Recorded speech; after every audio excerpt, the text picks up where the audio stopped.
হেই everyone, আসসালামু আলাইকুম। Welcome back to Rajesh cooking house.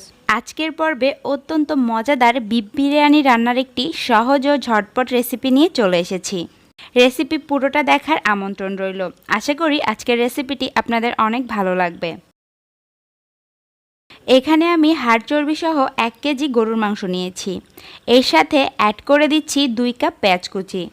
আমি মাংসের গ্রেভি বেশি চাচ্ছি, তাই 2 কাপ পেঁয়াজ দিলাম, তবে 1 কাপ পেঁয়াজ দিলেও হবে। এরপর দিয়ে দিচ্ছি 2 টেবিল চামচ আদা বাটা ও 2 টেবিল চামচ রসুন বাটা। কাজু বাদাম বাটা দিলাম 1.5 টেবিল চামচ। 2 চা চামচ দিলাম জিরা ও ধনিয়া গুঁড়া। মরিচ গুঁড়া দিলাম 2 চা চামচ। ঝাল যে যতটুকু পছন্দ করেন সে অনুযায়ী দিয়ে নেবেন। 1/4 কাপ দিয়ে দিচ্ছি পেঁয়াজ বেরেস্তা। টক দই দিলাম 1/2 কাপ। টক দই তৈরির একটি রেসিপি আমার চ্যানেলেই আছে, রেসিপি লিংক ডেসক্রিপশন বক্সে দিয়ে দিব। চাইলে রেসিপিটি দেখে ঘরেই তৈরি করতে পারেন। এরপর দিয়ে দিচ্ছি বিরিয়ানির মশলা। এটা বাজারে কেনা বিরিয়ানি মশলা। বিরিয়ানি মশলা দিয়েছি 3 টেবিল চামচ। বেরেস্তা করা যে তেল ছিল সেটা দিয়ে দিলাম 1/2 কাপ, তবে এখানে নর্মাল রেগুলার তেলও ইউজ করা যাবে। সবশেষে স্বাদ মতো লবণ দিয়ে খুব ভালোভাবে সব কিছু মাখিয়ে নিতে হবে। এরপর এটা ম্যারিনেট করব প্রায় 2 ঘন্টা মতো। আপনার হাতে সময় কম থাকলে 1 ঘন্টা ম্যারিনেট করলেও হবে। প্রায় 2 ঘন্টা পর চুলায় একটি কড়াই বসিয়ে এর মধ্যে ম্যারিনেট করা মাংসগুলো ঢেলে দিলাম। এরপর ঢেকে দিয়ে মিডিয়াম হাই হিটে রান্না করব 5 মিনিট। 5 মিনিট পর ঢাকনাটা খুলে খুব ভালোভাবে নেড়েচেড়ে দিচ্ছি।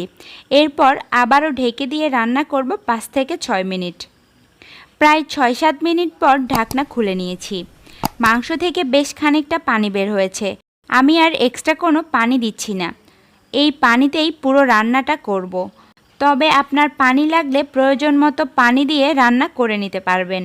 এখন চুলার তাপ একদম লোতে করে রান্না করব, মাংসগুলো খুব ভালোভাবে সিদ্ধ হয়ে যাওয়া পর্যন্ত। মাংস হতে থাকুক, অন্যদিকে বিরিয়ানির জন্য চালের প্রিপারেশনটা করে নিব। এখানে আমি মেজারমেন্ট কাপে 3 কাপ চিনি গুঁড়া চাল নিয়েছি। এই চালগুলো খুব ভালোভাবে ধুয়ে পরিষ্কার করে পানি ঝরিয়ে নিব। এরপর চুলায় একটি হাঁড়ি বসিয়ে এর মধ্যে 3 টেবিল চামচ ঘি ও 3 টেবিল চামচ রান্নার রেগুলার তেল নিয়ে নিলাম। কেউ চাইলে পুরোটা শুধু ঘি দিয়ে বা তেল দিয়েও করতে পারেন, তবে শুধু তেল দিয়ে না করাই ভালো।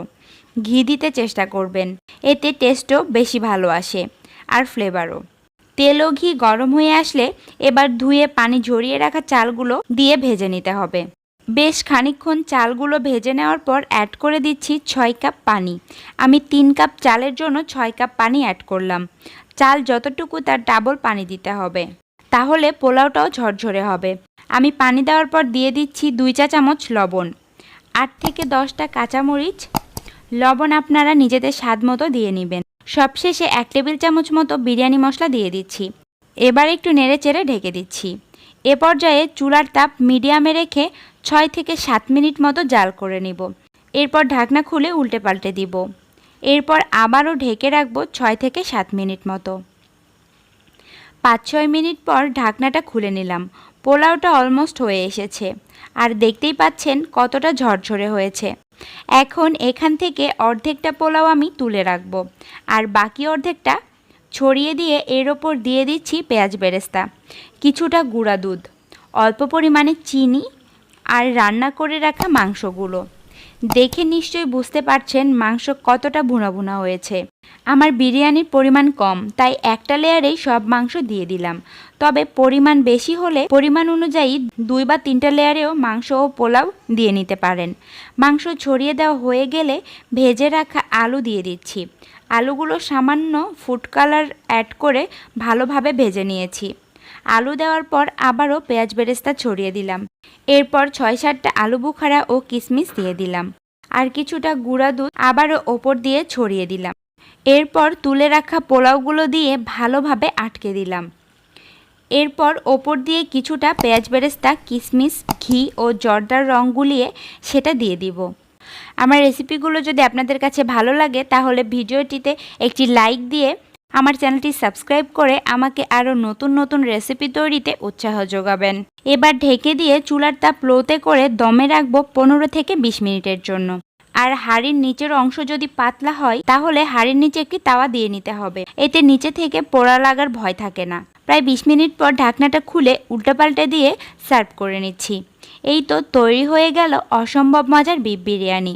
রান্নাটা কিন্তু অনেক সহজ, তবে এটা খেতে অনেক বেশি মজা। অতিথি আপ্যায়নেও এটা ট্রাই করতে পারেন, আবার বাসায় নিজে খাওয়ার জন্য তৈরি করতে পারেন। সবাই অনেক পছন্দ করবে।